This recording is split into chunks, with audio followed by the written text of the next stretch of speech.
visiting the scene. This is Anthony Albanese, the Australian Prime Minister, who's delivering some remarks about that shooting. A very physical reminder of the iconic status of Bondi Beach and the Bondi Pavilion. I opened that pavilion after the refurbishment just a couple of years ago. It is a historic place, and the fact that this was a venue for this act of evil that was clearly calculated by these perpetrators is just an outrage and has shocked the community. One of the things that is coming through, though, is that the community want to be able to express their support and solidarity.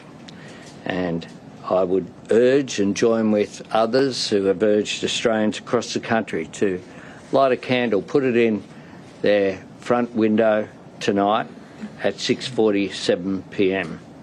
to show that light will indeed defeat darkness, part of what Hanukkah celebrates, of course. We are stronger than the cowards who did this. And I want to conclude finally by saying that the government is prepared to take whatever action is necessary. Included in that is the need for tougher gun laws. And this afternoon at 4 o'clock I will put on the agenda of the National Cabinet tougher gun laws, including limits on the number of guns that can be used or licensed by individuals, a review of licences over a period of time. People's circumstances change.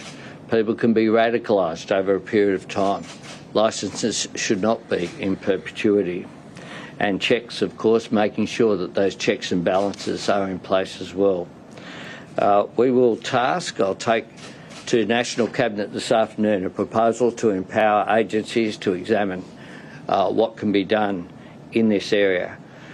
Quite clearly, the Howard government's gun laws have made an enormous difference in Australia and are a proud moment of reform, quite rightly, achieved across the Parliament with bipartisan support. If we need to toughen these up, if there's anything we can do, I'm certainly up for it, and I hope to get National Cabinet on board for that this afternoon as well. I'll ask the Minister to make some comments, and then the Acting Deputy Commissioner, Nigel Ryan, to make some comments as well. Thanks, Prime Minister. Yesterday was an attack on Jewish Australians, it was an attack on modern Australia, it was an attack on Australia itself. And all Australians stand together against that attack. The police who were there standing together against the attackers, first responders standing together against the attackers, and even a bystander like Ahmed standing there putting their own lives at risk against those attackers. The Joint Counter-Terrorism Team involving ASIO and the Australian Federal Police, with the investigation being led by New South Wales Police, needs to be allowed to do its work. While that work is happening, though, there are needs for the community right now. One of the additional things that the community have raised directly with me is because of the number of people who will have family members overseas, not only in Israel but in other parts of the world, who will want to be able to get them here rapidly for funerals. We have set up a specific section of the department rapidly dealing with visa processing at a pace that would not ordinarily be there, to make sure that, given the often speedy nature of funerals in terms of the timeline in the Jewish tradition, to make sure that we maximise the chance for family members to be able to be reunited here at the worst of times.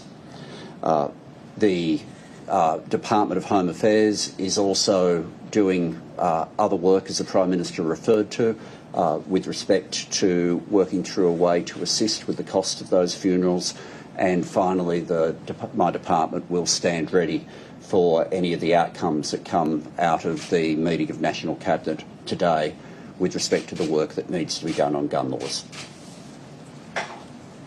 Thank you, Minister. Thank you, Prime Minister. Again, our thoughts are with all of those that have been affected by this senseless act of terrorism. The AFP continues to work seamlessly with our partners in the Joint Counter-Terrorism team, being New South Wales Police and ASIO, in relation to Operation ARCS. There has been significant police operational activity in the past 12 hours, and this will continue into the days and weeks ahead. I must stress that this is an active and ongoing investigation, and I'm very limited in what I can say. But we do commit to providing timely updates to the community when appropriate. The AFP will use all of its specialist capabilities and resources to thoroughly investigate this matter in conjunction with New South Wales Police. The AFP will also continue to engage with affected communities that have been affected by this tragic event. The AFP stands firm in condemning any form of violence in our communities or any form of extremist behaviour, and we will work tirelessly to stamp it out. Thank you. Questions?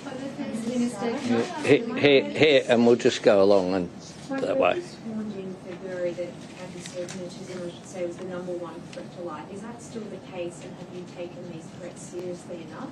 And Acting Deputy Commissioner, if I may, it's my understanding that Sajid Akram moved to Australia in the late 90s, I believe, from Pakistan. Is that correct? I can do the immigration. On the latter, the Minister will respond. We take ASIO's advice very seriously. We work closely with them. We receive regular updates as well. The Director General of ASIO has warned about a range of threats, be it anti-Semitism, the rise of right-wing extremist groups as well. And we continue to work closely with our security agencies on the... In terms of the father and the son is an Australian-born citizen. The father arrived in 1998 on a student visa, transferred in 2001 to a partner visa, and after each trip overseas since then has been on resident return visas, which has occurred 3 times. At this stage, given New South Wales Police are leading the investigation, I have cleared to be able to talk about the visa history, which I've done. When did the son first come onto the radar of ASIO? Why? And was he part of any terror group or linked to any terror group? The son first came to attention in October 2019. He was examined on the basis of being associated with others, and the assessment was made that there was no indication of any ongoing threat or threat of him engaging in violence. Do you believe that to be failing? I've reported factually on what ASIO have found. Your hand-picked anti-Semitism envoy has demanded you accelerate your anti-Semitism plan. You haven't acted on for 6 months. Do you plan to accelerate this in any way following this horrific event? Well, we have acted and will continue to act on the implementation of the plan. The plan was announced right here in this room with the envoy, and I thank her for the ongoing work. A range of the recommendations that she made have been acted on. She recommended that legislation be strengthened to appropriately address anti-Semitism and hateful conduct vilification. Action 3.2. We've done the following. We've criminalised hate speech, advocating violence. We've criminalised doxing under Privacy and Other Legislation Amendment Bill. And we have a landmark ban on the Nazi salute and hate symbols with penalties of imprisonment and or a fine of up to $16,500. She recommended the strengthening of institutional accountability and university reform. We created the National Student Ombudsman, was established this year, with strong investigative powers, same as those of a Royal Commission. We conducted the review of the Tertiary Education Quality and Standards Agency, has commenced, and that review consultation power was released. by the Minister in September, with responses due in October. Special Envoy is also progressing with administrative support from the Department of Home Affairs, a university report card evaluating university measures to promote inclusivity for Jewish students and staff. Recommendation 3.3 was on education awareness and public discourse. We've allocated $4 million to expand the social cohesion work of Together for Humanity in schools. Recommendation 3.5 was the enhanced protection of Jewish communities through physical security measures, and I've commented on the further extension of that we are putting in place. Recommendation 3.9 was reviewing and strengthening migration and citizenship matters, and the Department of Home Affairs is undertaking a review of relevant training packages to strengthen modules on assessing whether an applicant's conduct involves inciting or promoting hatred, and ensuring coverage of vilifying behaviour directed at any group. Recommendation 3.12 was support for Jewish communities' cultural, social and religious life while ensuring safety and security. We've committed grant funding, which we announced in January, including $8.5 million to upgrade the Sydney Jewish Museum, 4.4 for the National Holocaust Education Centre in Canberra, an additional $2 million to the Holocaust Institute of Western Australia, and we committed $18 million to the Jewish Arts Quarter in Melbourne. We'll continue to work at the levels with the Envoy, including the number of the recommendations, of course, for state governments to implement as well. Paul? Why did ASIO's interest in Nabi Akram not raise red flags that would prompt a re-evaluation of the father's licence to have 6 guns? And when you talk about introducing more checks and balances, clearly in that situation, would you say that the gun licence should be revoked? Well, what's important is that the authorities be enabled to do their work. That's what we have done. I've reported to you accurately ASIO's advice, including the timelines, which were done in 2019. The assessment was made because of the son's associations that he had at that time, and the investigation went for a period of 6 months. They closed the file, they didn't tell anyone, they didn't ask about guns. Can I just clarify, what are the associations of concern? Who is the association? Well, that's a question with respect to for the ASIO Director General, but it was people he was associated with rather than things that he himself had done. ASIO closed the file, hang on.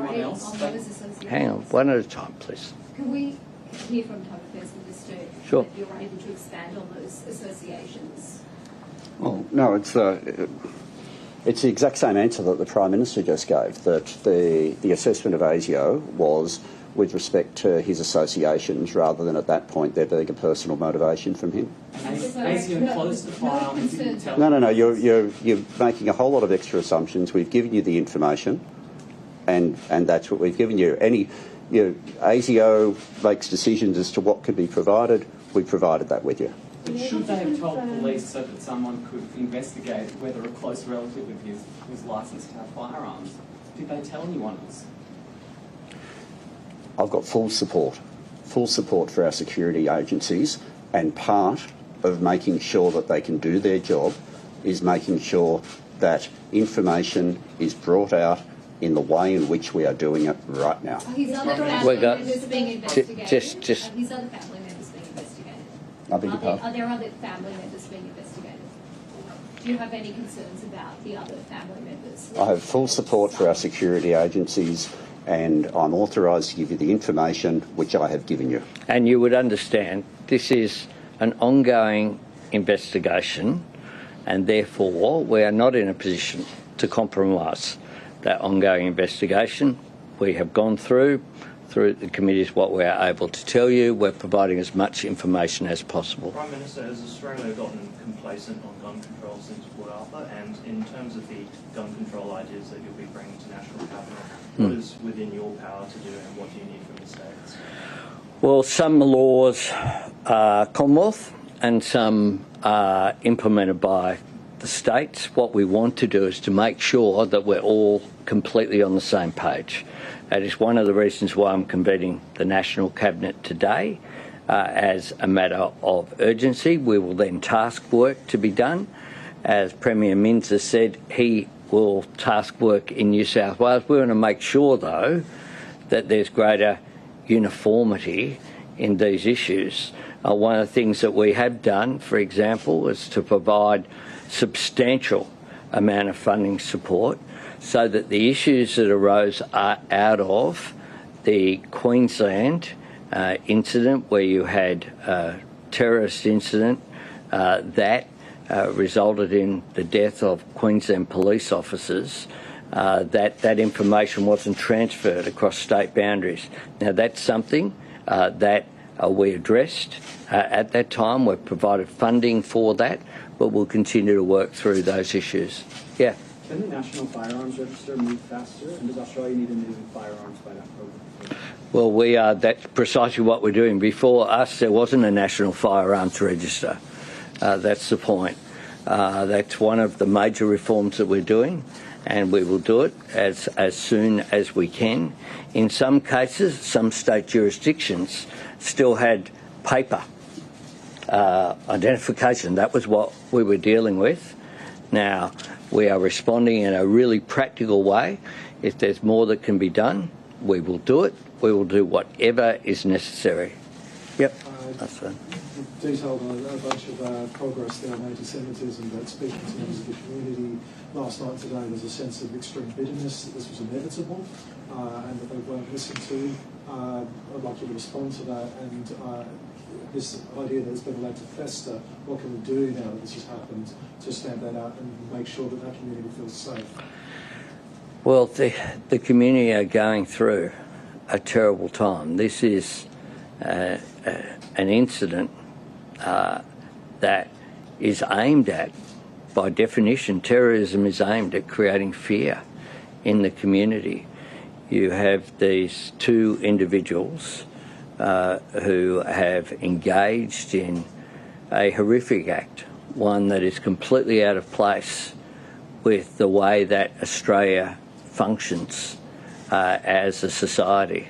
And it contrasts with the actions of police who rushed towards Bondi, the actions of Ahmed, who took the gun off that perpetrator at great risk to himself and suffered serious injury as a result of that, and is currently going through operation today in hospital. At the best of times, what we see is Australians coming together. And what I want is for Australians to come together, for this to be reinforcing the need for us to promote national unity. And that is critical. There is no place in Australia for anti-Semitism.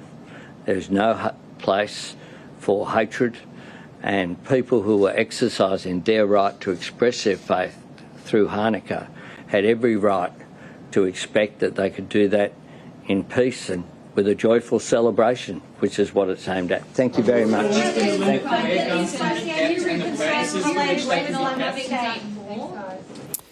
So that was the Australian Prime Minister Anthony Albanese